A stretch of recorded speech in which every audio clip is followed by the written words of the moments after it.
A man was gunned down in Salt Spring St. James on Friday morning. A third murder in 12 hours which has left the volatile community on edge.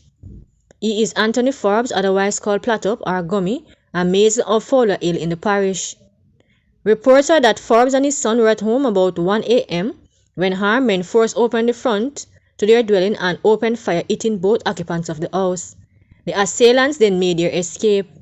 Forbes succumbed to his injuries at the hospital while his son was admitted. Forbes' death comes just about 12 hours after a couple was gunned down in the community on Thursday afternoon. They have been identified as 22-year-old Imani Jarrett of Fowler Hill and 30-year-old O'Dane Simit.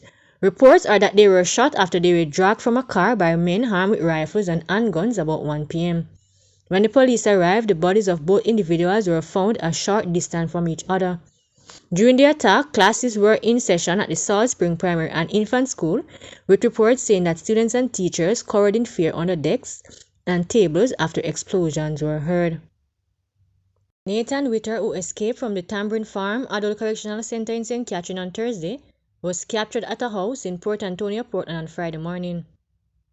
The 25-year-old, who was serving a sentence of 2 years and 6 months for illegal possession of a firearm and ammunition, was among a group of inmates working on the farm under supervision on Thursday morning when he ran off and escaped custody. According to the police, Witter, who is from Orange Hill, Brownstown, St. Anne, was held in a targeted raid at a house on King Street in Port Antonio just after 11 a.m. on Friday. The police are carrying out further investigations. Several students of a secondary school in St. Elizabeth had to receive medical treatment Thursday after the bus in which they were traveling was towed along the Spring Park Road leading to Black River. The bus reportedly came under attack from extortionists who have been targeting public passenger vehicles. According to the reports, about 4:10 p.m., the Toyota Coaster bus was towed as the driver tried to evade the criminals. The students sustained various injuries while the bus received dents and a broken window.